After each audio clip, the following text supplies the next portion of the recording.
présente Le récap avec Ziad Mahjoub. Soyez informés, soyez à l'écoute.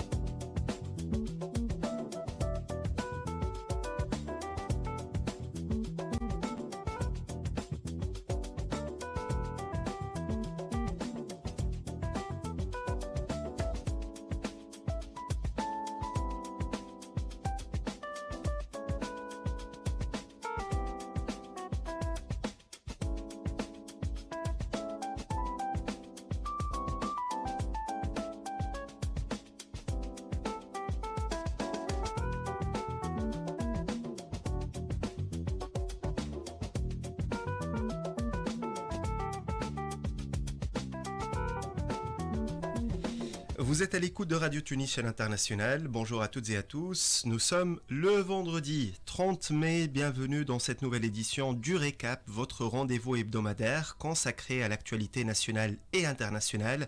C'est Ziad Mahjoub au micro, en compagnie de Tarek Drissi à la réalisation technique et Sofiane Benjim à la réalisation digitale. Tout de suite, le programme du Récap.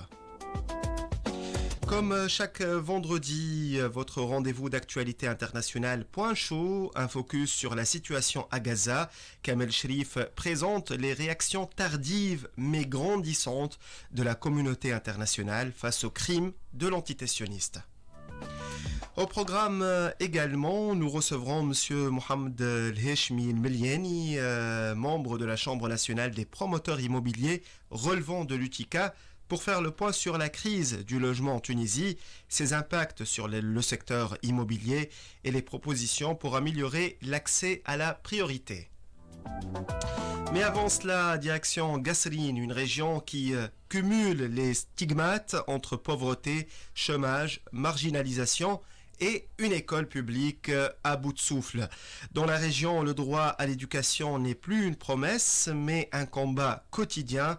Une étude récente de l'Observatoire tunisien de l'économie fait état d'un décrochage scolaire massif, des infrastructures délabrées et des enseignants précarisés. Elle dresse un état des lieux préoccupant et interroge sur l'effectivité du droit d'accès à l'éducation dans notre pays. Et c'est tout de suite dans le récap. Récap. Et nous avons le plaisir de recevoir avec nous M. Mohamed Ali Kardi, chef de projet et analyste à l'Observatoire tunisien de l'économie. Bonjour et bienvenue sur RTCI. Bonjour Ziad et merci à RTCI pour avoir invité l'OTE à cette antenne. Merci beaucoup. Alors pour commencer, Mohamed Ali Kardi, donc vous avez élaboré cette étude sur l'accès à l'éducation. Vous avez pris le cas de Gasserine. Si vous pouvez nous expliquer tout d'abord les grandes lignes de cette étude, comment elle a été réalisée. D'accord. Donc cette étude a été réalisée depuis 2023 avec le syndicat de l'éducation de base à Gasserine en collaboration avec eux. Donc l'étude se basait sur quatre axes. Le premier axe, c'est nous présentons les problématiques affectant le droit à l'éducation à Gasserine.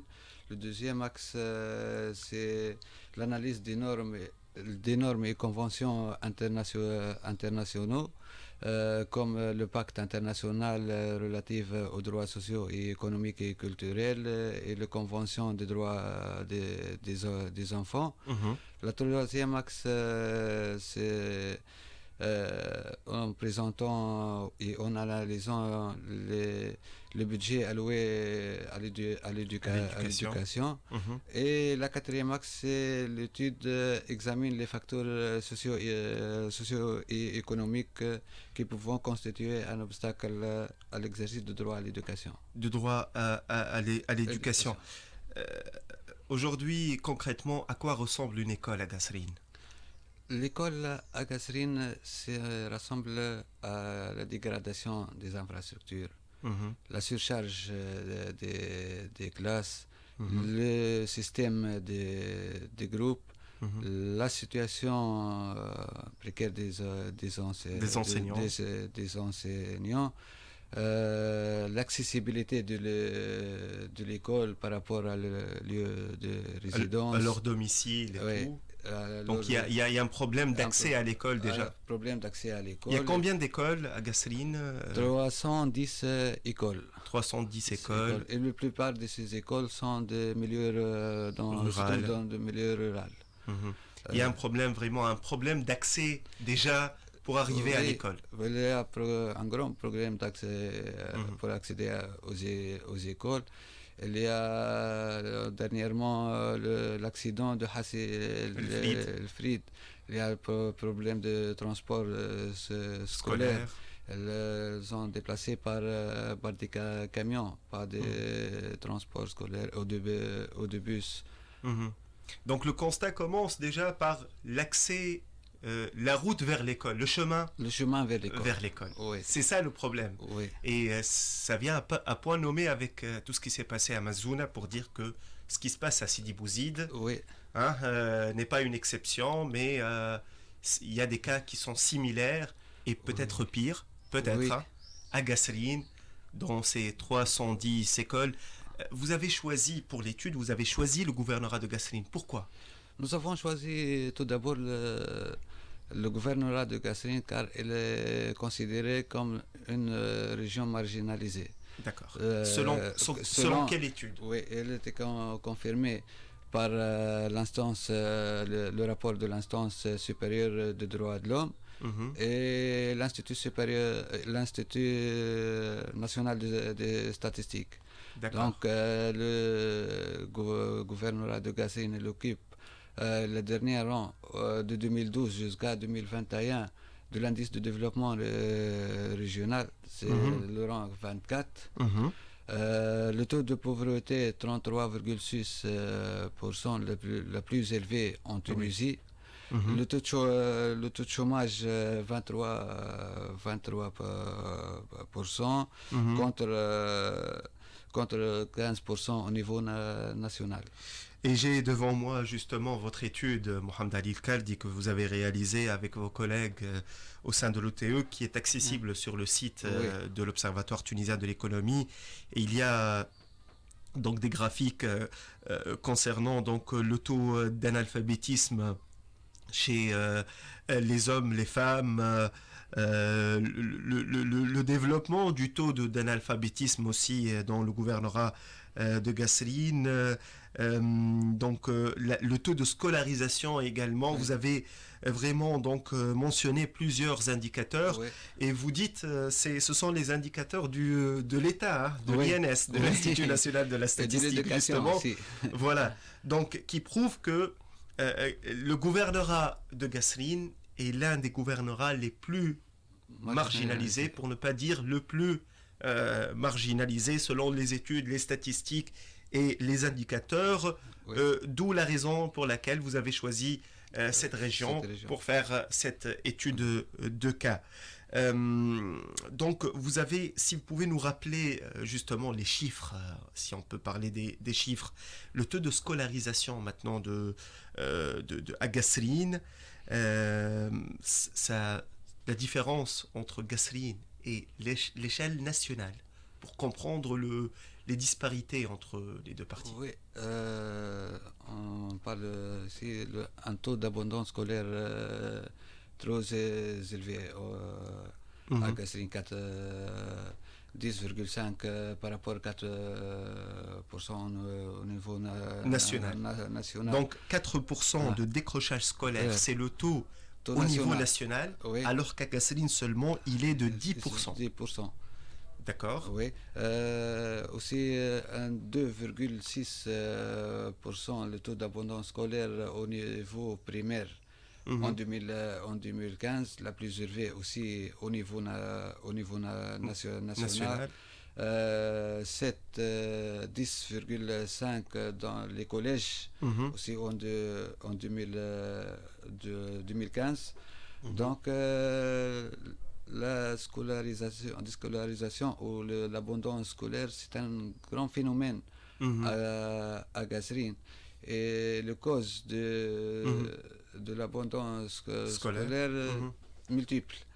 Donc il y a, comme nous avons dit, que le taux élevé de pauvreté, le taux de chômage et l'accessibilité des écoles par rapport au lieu de résidence, et aussi le moyen de transport, le manque de moyens de transport et le faible des moyens de transport. Donc le chemin de l'école, il est un peu dur pour les élèves avec de aussi Kasserine. La dégradation des infrastructures. Il y a Certainement. Oui, il y a par exemple, on peut dire qu'il y a 58% des écoles d'épreuve d'unité sanitaire sont situées dans le gouvernorat de Kasserine, ici de Bouzid et Kerouan. Là, vous parlez de 3 gouvernorats ou bien de Kasserine uniquement pour les 58%? 3 gouvernorats. Donc, pour les 3 gouvernorats, vous dites Kasserine, Sidi Bouzid et Kerouan, ils sont dépourvus de tout ce qui concerne l'hygiène et l'accès à l'eau. L'hygiène de santé et l'accès à l'eau. Par exemple, Kasserine, le taux de raccordement de son aide ne dépasse pas 26%. 26%, oui. Par rapport à 70% au niveau national. Donc, est-ce que vous avez parlé avec les syndicats ou bien des responsables régionaux à Kasserine? Oui, nous avons parlé avec le syndicat à la base, car cette étude était en collaboration avec eux. Donc, on a effectué plusieurs ateliers à Kasserine avec les syndicalistes pour dégager ou sortir les problématiques principaux du secteur de l'éducation. Aussi, il y a des revendications du syndicat de l'éducation de base depuis 2022 et 2023 pour améliorer leur situation financière. Mais généralement, la situation et les revendications, disons, professionnelles et salariales des professeurs, des enseignants, que ce soit du primaire ou du secondaire, bien sûr, c'est légitime et tout, mais c'est vraiment national. Ce n'est pas vraiment la raison pour laquelle il y a eu ce taux de décrochage scolaire ou bien ces problèmes structurels qui se trouvent à Kasserine indépendamment du taux national. C'est ça le problème, Monsieur Ali El-Kaldi. On a parlé avant par exemple de l'école de deuxième chance, si vous vous rappelez, c'était avec l'ancien ministre Neji Jaloul. Il a parlé d'une deuxième chance pour les élèves qui ont eu un décrochage scolaire. Est-ce que c'est toujours en vigueur? Non, nous n'avons pas évoqué ce point-là dans l'étude, mais je pense que le décrochage scolaire ou l'abandon scolaire, c'est des raisons multiples. Multiples, oui. Donc, sinon, vous parlez aussi de l'impact des politiques économiques, notamment les recommandations du FMI, du Fonds monétaire international.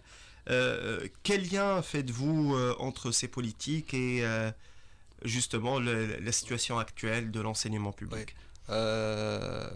Il y a deux accords signés avec l'FMI en 2013 et 2016. Donc, deux accords signés entre le FMI et le gouvernement. Le gouvernement en 2013 et en 2016. D'accord. Donc, ces accords exigent la réforme de la fonction publique, le contrôle de la masse salariale et le gel du recrutement.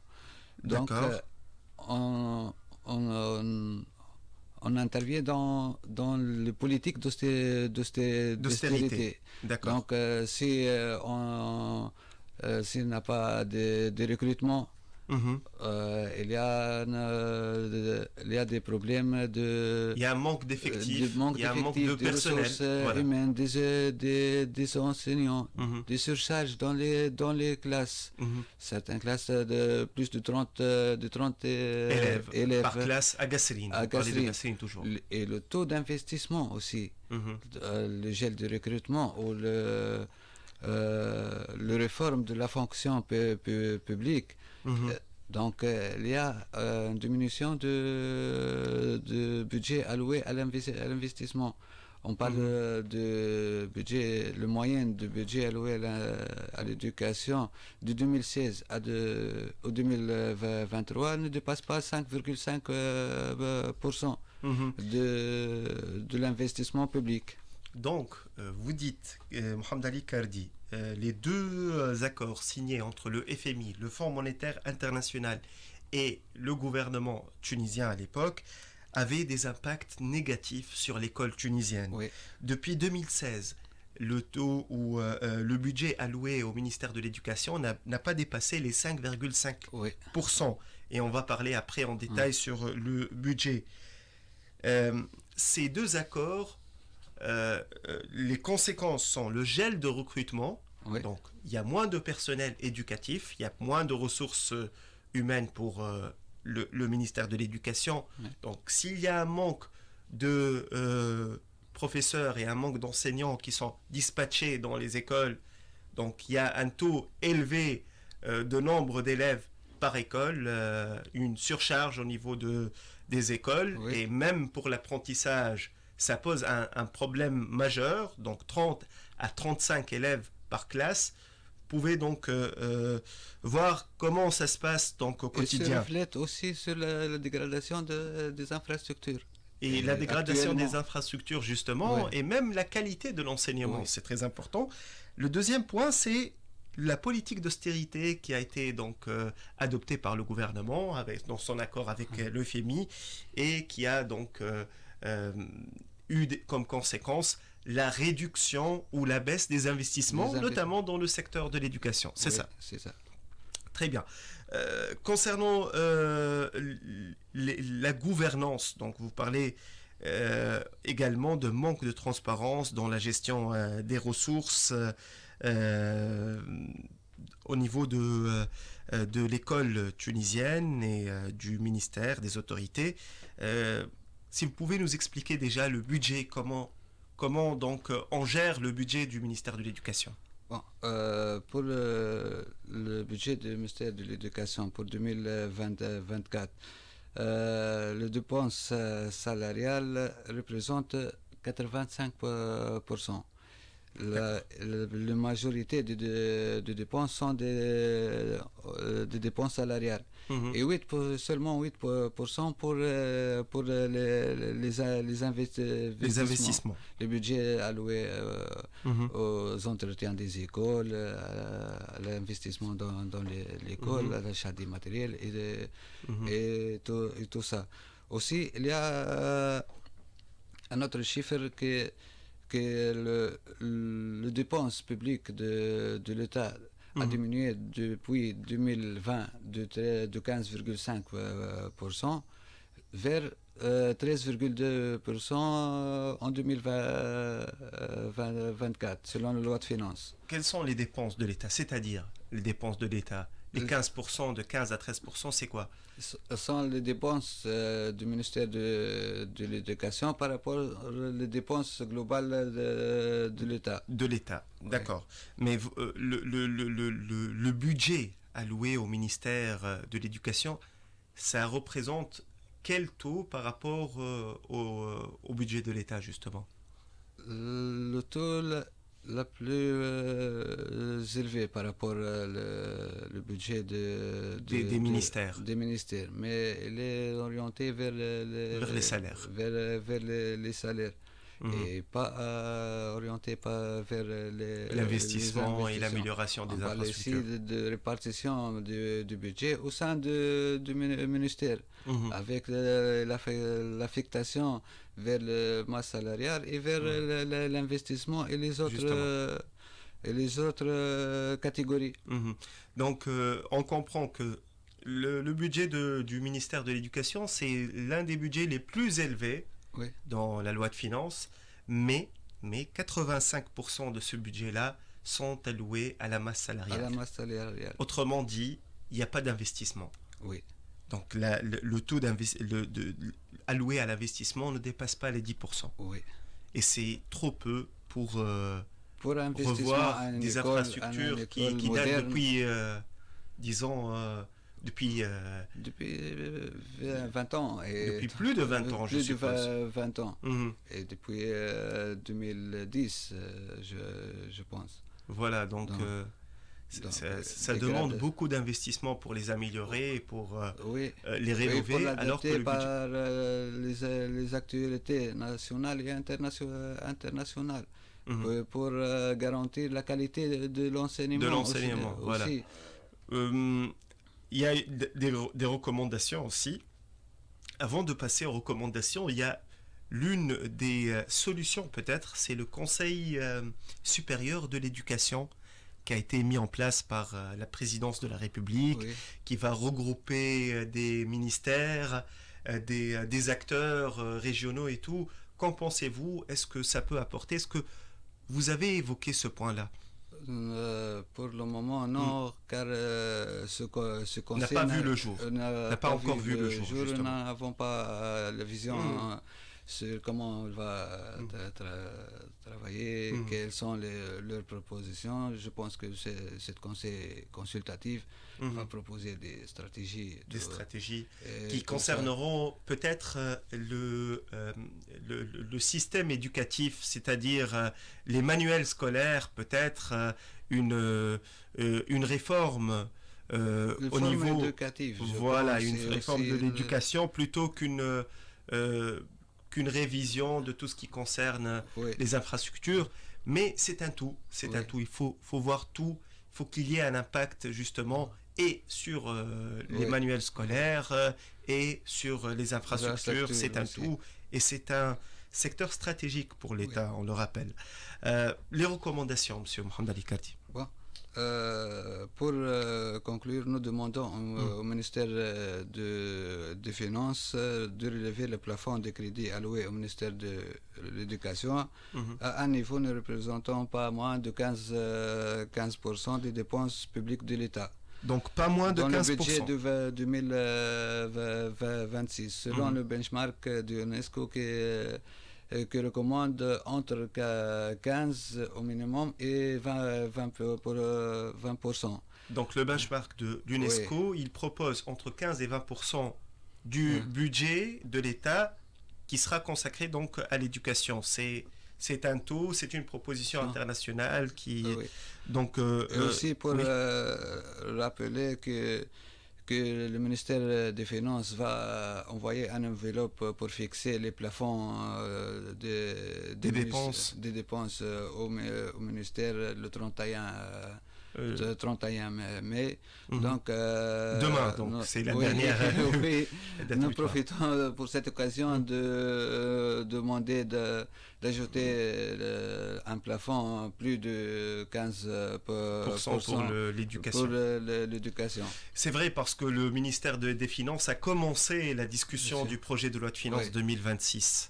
Oui. Donc c'est en cours. Ça a commencé depuis le 1er mars. Voilà, donc ils sont en train de demander au Oui. ministère, aux différents départements, de leur donc adresser leurs propositions pour les budgets de Mais l'État le pour l'année ministère des prochaine. Finances va donner un plafond. Un plafond Un plafond à chaque à ne pas dépasser pour chaque ministère. Pour chaque ministère. Donc Mhm. c'est l'occasion de demander au ministère des Finances d'augmenter Le taux le taux. pour l'éducation. Aussi, Mhm. aussi l'État doit mobiliser des ressources supplémentaires pour financer le secteur de l'éducation. Mhm. Réviser et rationaliser les avantages fiscaux et les liant à la réalisation des ensembles des objectifs économiques et sociaux, Mhm. réévaluer les montants des allocations financières pour les écoles primaires qui ne correspondent pas plus aux besoins croissants liés à l'augmentation des élèves. Mhm. C'est très important et on appelle aussi à plus d'implication du privé aussi pour Oui. rénover et réformer surtout l'infrastructure et le transport scolaire, peut-être la création de cantines pour ceux Oui. qui vivent un peu loin de leurs écoles et tout, pour qu'il n'y ait pas ce décrochage scolaire. Oui. La communauté locale, les syndicats, comment réagissent avec la situation actuelle? Donc, la communauté locale, elle est sûre par la situation. Ils sont au courant de tout ce qui se passe. Est-ce que le Conseil national des régions et des districts a réagi avec vous? Est-ce que vous êtes en train de faire le plaidoyer actuellement? Pour le moment, on n'a pas réagi, mais nous sommes en train de faire le plaidoyer avec tous les acteurs concernés. Les acteurs concernés, justement, que ce soit le Conseil national des régions et des districts, et les conseils locaux, aussi, et l'ARP, le Parlement, les députés, un appel pour tous les députés de réagir avec ce genre d'études et de rapports. On le rappelle, donc c'est un rapport de 2023 à 2025, donc de 2 ans à 3 ans, donc d'études avec une étude de cas qui concerne El Gasserine, mais qui est dupliquée donc, dans d'autres gouvernorats, malheureusement. Un dernier mot, M. Mohamed Ali Kaldi? Des invitations, invitations aux journalistes à mettre en lumière l'augmentation du plafond de crédit alloué au ministère de l'Éducation dans le cadre du budget de 2026. Et c'est l'occasion avec vous dans RTC. Aussi, appel aux députés de l'Assemblée des représentants du peuple adopter comme référence l'augmentation du plafond de crédit à la hauteur de 15% des dépenses publiques de l'État et on prend en considération les recommandations de l'UNESCO de benchmark entre 15 et 20%. Et nous demandons de plus de 15% pour garantir l'équilibre entre les masses salariales et l'investissement. Et un budget alloué plus dans les investissements. Justement, et un conseil supérieur de l'éducation pour revoir le système éducatif tout entier. Monsieur Mohamed Ali Kaldi, je rappelle, vous êtes le chef de projet et analyste à l'Observatoire tunisien de l'économie. Merci pour toutes ces informations. Merci beaucoup. Et à très bientôt, j'espère. Merci beaucoup. Mesdames et messieurs, restez à l'écoute, on revient dans un instant.